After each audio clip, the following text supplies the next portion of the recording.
Illegal drugs are a lot stronger than they used to be. For example, the average potency of marijuana, its THC content, has increased significantly over the past 40 years. What economists call the potency effect sheds some light on this trend. Let's say you want to buy some weed. You can get a dime bag of weak, low-potency marijuana for a third the price of the strong stuff. That means that for every bag of really potent ganja you buy, you're giving up the chance to smoke 3 whole dime bags of the weak stuff. In the poetic parlance of economics, the opportunity cost of smoking strong pot is pretty high. Since you're on a budget, you usually opt for the weaker weed. Now let's consider the effects of Prohibition. Since Richard Nixon declared the war on drugs in 1973, the penalties for possessing and dealing marijuana have gone up. The chances of getting caught may be low, but the threat of a steep fine or jail time effectively increases the price of both high and low potency hash. But notice, because of this, the cost of potent weed relative to weak weed has actually declined. Now, each bag of strong pot might only cost twice as much as weak pot, so the higher cost is less imposing. In fact, you might think that as long as you're taking the risk, you may as well get the more potent drug. This is the potency effect in action.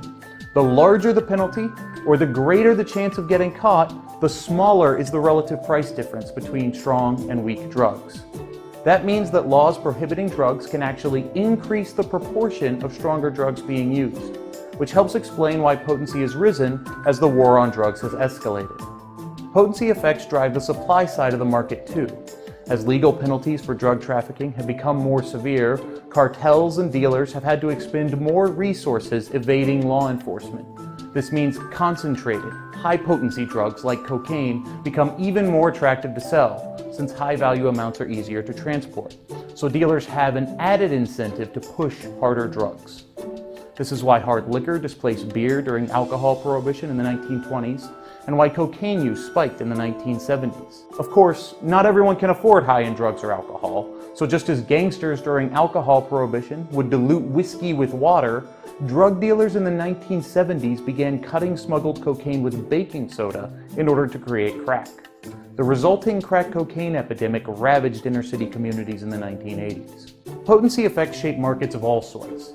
They explain why couples with children who need to pay for a babysitter in order to enjoy a night out tend to eat at fancier restaurants than couples without children. They also explain why grocers in New York City respond to high transportation costs by offering top-notch produce. Potency effects are just one among many forces that make markets so complex. Drug markets are no different. So when public policy alters the incentives people face, it can lead to unintended and even disastrous consequences.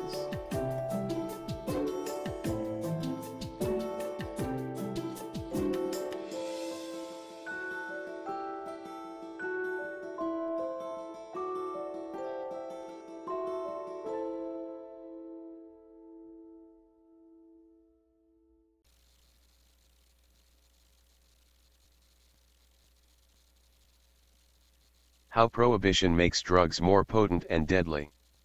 Nils Biederman. Friday, June 9, 2017. The social and economic failure of the so-called war on drugs is now widely known. One issue that is often mentioned but rarely explained is the increasing potency of illegal drugs, whether it be cannabis with a high percentage of THC in the US or super potent MDMA, ecstasy, in Europe. What's behind this phenomenon? A lesser-known but highly interesting economic theory might have the answer. This concept has been studied and applied. If you find it interesting and want to look into further, check out Richard Cowan's work The Iron Law of Prohibition. It is nicely explained here. Another recommendable read is from Mark Thornton. He explains in detail why alcohol prohibition was a failure. The Alchin-Allen theorem. The theory that can explain rising drug potency under prohibition was first described in 1964 by Armin Alchin and William R. Allen. It states that when the price of two substitute goods is increased by a fixed per unit amount, such as transportation or taxation, the consumer will opt for the higher priced, higher quality good because the price of the more expensive product has sunk in proportion to the price of the less expensive product. A quick example, You have 2 wheels of cheese, one is $5 and medium quality and one is $10 and good quality. The more expensive one is twice as expensive as the cheaper one. Let's add $5 of a fixed cost, because the cheese needs to be transported to wherever you are. While the ratio of both costs is still the same in the country it was produced, the more expensive one, $15, is now only 1.5 times as expensive as the cheaper one, $10, where you live. It is now, relatively speaking, less expensive, and because of this, consumers opt to get it. This can be applied to almost any good. How does this relate to the potency of illegal drugs? In the particular case of illegal drugs, 2 different kinds of drugs, let's say 2 different kinds of cannabis, act as the substitute goods. When buying illegal drugs on the black market, you do not only pay for the drug itself. On top of the monetary price comes the potential social cost you pay. This can range from a small regulatory offense, where you must pay a fine, to a felony where you can face a prison sentence. This comes with other problems, losing your job, family, social status, and so on. This is the fixed per unit cost added on top of the price of the drug itself. It is not worth the risk to buy a low-quality product regarding the potential price you must pay. In other words, why would you go through the trouble of finding a drug dealer, buy the product, pay a potentially high social price and then receive an inferior quality product?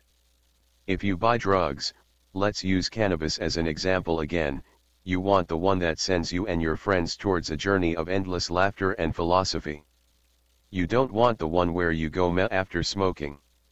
Drug cartels have recognized this behavior and increased the potency of their drugs, i.e. improved the quality of their product, so you get more value for the potential fixed per unit cost you pay. The cost-benefit ratio for you as customer has increased. The relative price has decreased. This does not only relate to illegal drugs but can be traced back in history. During the American prohibition of alcohol, the potency of alcoholic beverages increased. Why does it matter? I said earlier that the quality of the product, i.e. potency of the drug, increases. What sounds good in economic theory becomes a massive public health problem in real life. The potency of many drugs has increased too much. As it is in most prohibitionist countries, many consumers don't know exactly what drug they are taking and in which dosage they are consuming the drug, not to mention added substances that increase quantity. Right now, the US is facing a massive opioid epidemic. It is estimated that the economic impact from prescription opioids and opioid poisonings is $75 billion annually. 6 out of 10 drug-related deaths can be traced to opioids. This comes from a sharp increase of fentanyl-laced heroin, a cheap synthetic opioid and analgesic that is 50 to 100 times stronger than heroin. It should be obvious that the potential risk for overdosing is massively increased. This does not only apply to the US opioid epidemic. Drug Scouts, a Germany-based organization, finds MDMA pills that contain more than 100 milligrams of the substance on a regular basis. Same goes for the UK. This entails the potential for overdosing and severe health consequences and negates the purpose of taking MDMA in the first place, to just have a good time.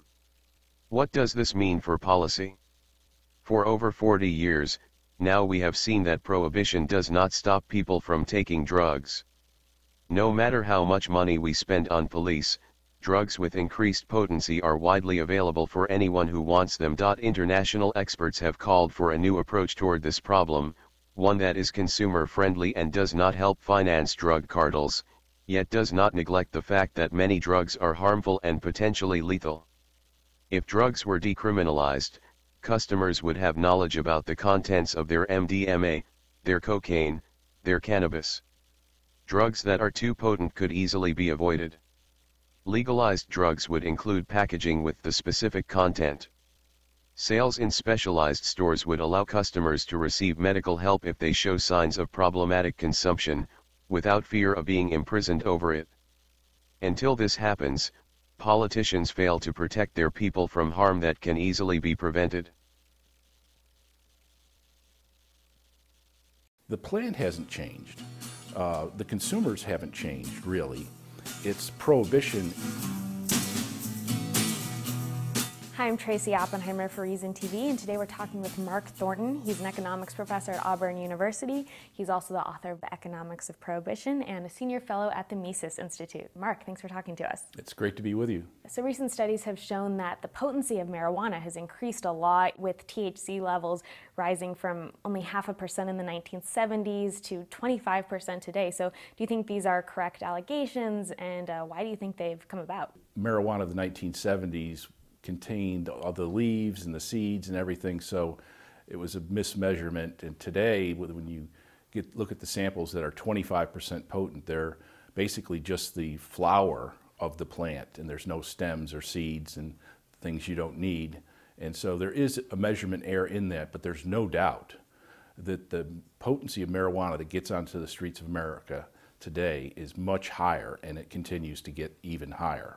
And there's been speculation about this, ranging from theories of market failure to supply-side economics, and you say it's just because of prohibition. That's correct. It's prohibition that's driving this marketplace. Consumers don't necessarily need or seek out these higher potency products. They're more expensive, for one thing, but prohibition drives suppliers, the people who grow it, the people who transport it, the people who sell it, to make it more compact, and as a result, it's more potent when it reaches the street. So the plant hasn't changed.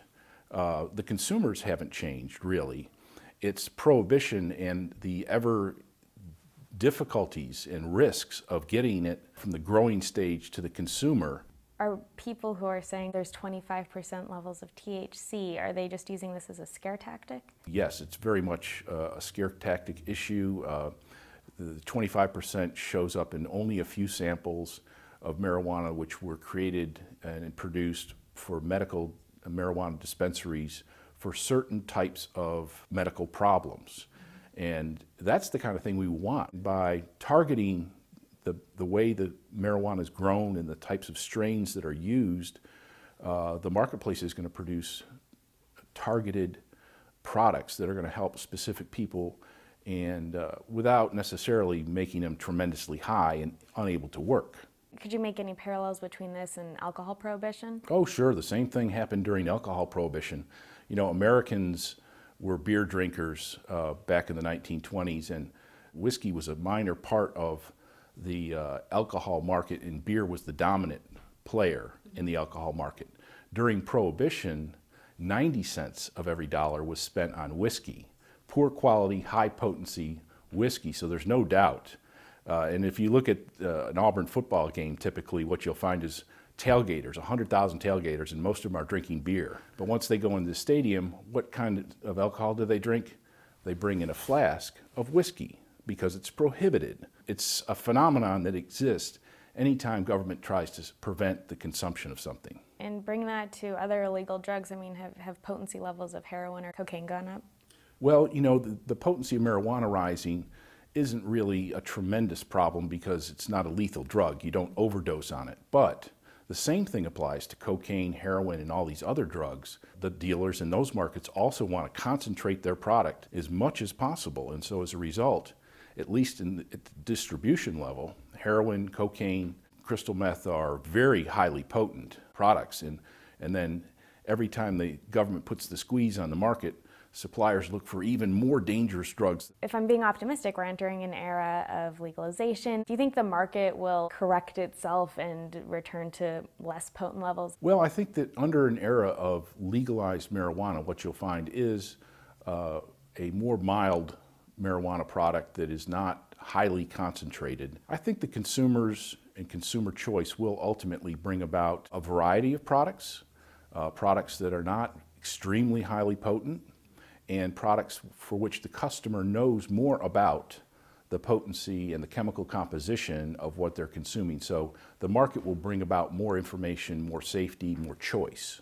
Do you think that's enough, or do you think, the FDA might still get involved? I hope not. The FDA, whenever they put their hands on something, ultimately it's bad for the American consumer, drugs, food. The FDA seal of approval creates moral hazards. It says this drug is okay, so doctors prescribe it too often, consumers consume it too often, and so the FDA needs to stay hands off of this issue. Well, Mark, thank you so much for talking to us. Well, you certainly hit all the high points, no pun intended. For Reason TV, I'm Tracy Oppenheimer.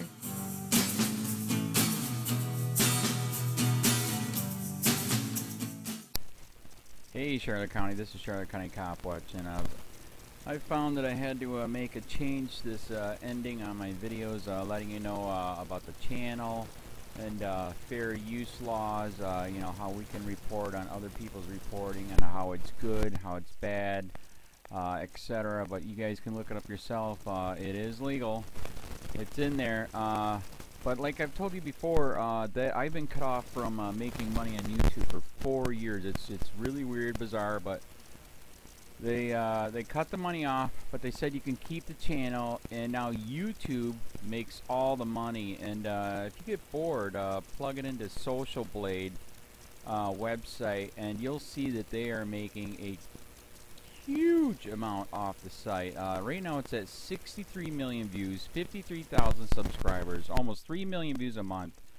You know, trying to wake people up, and I make nothing. In fact, I got a customer that's ex-congressman. He said if I could ever find a lawyer, sue YouTube on it. But because this is nuts, 4 hours a day, and to save America. You know, but at the same time, it's worth it. Look at what our founding fathers did. They died for this country. So, but getting back to the money part, this is why I'm redoing the video. Is my dream of everyone giving $1, and it's going to be $53,000 a year, or if they did Patreon, which you know, can be monthly. That is not working. That'd be great if it did. Nothing is perfect. And I appreciate the people that do donate, you know, what they can on PayPal. And there again, I'm letting you guys know that is not much. Is, you know, monthly is, oh my god. So anyways, yes, you cannot live on it. It's very, very, very low amount. But the dollar things, I do appreciate that. But when I first said everybody give $1, that's not working. I'm just I'm just letting you guys know it's, yeah, that's that dream. Everybody gives $1. 53,000 subscribers, it's not working. So yes, if you can give more than that, you know, I appreciate it. Like I said, you know, I'm in a unique situation where, you know, we're already debt free, and I'm not rich, but with the little business that we have, I am able to do what I am able to do 45 hours a day, you know, letting you guys know what's going on. In 4 years, I've did the whole thing myself. 12,000 videos on there. I literally get emails where people are like, holy crap, I never knew it was this bad. And it is this bad, and it's getting worse every day because we have the internet, we have cell phones, we have cameras everywhere now, and it's just disgusting what's going on. And then, as you guys know too, now we got Trump, we got Jeff Sessions doing a war on drugs, and now he wants to go after the forfeiture laws again. It's just unfreaking real. So if you can give more than that dream of everybody giving $1, yeah, that old video, that's not working. They're not, they're just not. So anyways, if you can give more than that dream is not working. Hardly anybody is giving. There you go. So that's why I'm remaking the video. If you can give more than that, that would be great. And there again, like I said, the Patreon's there. There is some people on there that are starting to give, but there again, it's very, very low. And like I said, I don't want to get rich off of that. I'm going to keep doing what I'm doing because, you know, it's still so stinking corrupt. It's not even funny. My court case that I'm going to be paying out of my pocket myself with Charlotte County's coming up. They illegally looked me up and then posted all my information on LEOAFFAIRS website. They basically doxed me, however you want to say that. I forget what the word is, and they outed me, man. And that information on that site went out to 500 sheriffs, deputies, people that work at the jail, etc., etc., etc. So, yeah, it is very, very scary, but we're going to do a federal case, 1983 case, violating freedom of speech. We have 17 cameras in the house now. We got 2 cameras in the car. I always carry a camera plus a cell phone. A lot of people are highly recommending I get a vest now. If I could, if the wife would let me, I would run for sheriff. We are trying to push the thing nationwide right now. where just to mix it up and to get the topics out there is register to run for sheriff, NPA, no party affiliation, as a write-in, and that is completely free, and you can participate in the elections. And there's a lot of stuff. We got a guy, James McLinnis in Pinellas County, Tampa, who almost won. He experienced the corruption himself. The story is unbelievable. Look him up. It's mind-blowing what they did. It pissed him off. He is very, very smart. He has way more money than I did. He ran for sheriff at the last 3 months last year in 2016 and almost won. He got all of the black vote. And the reason why he did that is because he ran on, I will not bust, we're in Florida, I will not bust anybody for weed anymore unless it's an ungodly huge amount, like pounds. And then he also ran on no more victimless crimes, no more of this freaking road pirate bull crap. And then he was going to cut the budget by 30%. And when you think about that, you can. If you stop the road pirates, you can get rid of a bunch of people. Gone. So, the wife has been saying, yes, I can, yes, I can't. So I don't know. We're trying to find somebody that can do it because I am busy doing this anyways. But, so I'm making a video, like I said, that $1 a month from everybody, you know, for 53,000 subscribers, that is not working. I'm just letting you guys know. Absolutely give way more than $1 a month. If you can, I appreciate anything. By the way, remember too, when you give that, PayPal takes like freaking 15 to 20%, so it's even worse than that. But, and there again, like I'm letting you guys know, it's way, what I get is very, very low. Appreciate it, but it is very, very low. Can't live on it. I'm just, you know, I'm working, and that's what I'm working on. And that court case is going to cost a buttload of money. That's federal court. Just the filing fees and the depositions that we're going to be doing with this corrupt cop. So there's another reason to give. We are going to be doing a deposition with this very corrupt. He was in a drug squad. He is a bad guy. He's on steroids. We heard steroids are rampant here. That's why their attitude is so bad. And we are going to get him on video, and it will be on YouTube. So that case alone is $5,000 just to bring it to court, and that's my money out of my pocket. So there's another reason to give, and give way more than $1 if you can. So keep that in mind. This is the new video, and I see, God, I talk a lot. It's already 7 minutes, but had to make it just to let you know that $1 a month from everybody is not working. They're not doing it. So if you can give more than that, please. So thanks. Keep it up. Share, like, subscribe, tell your friends, send me your videos on corruption, and I'll post it.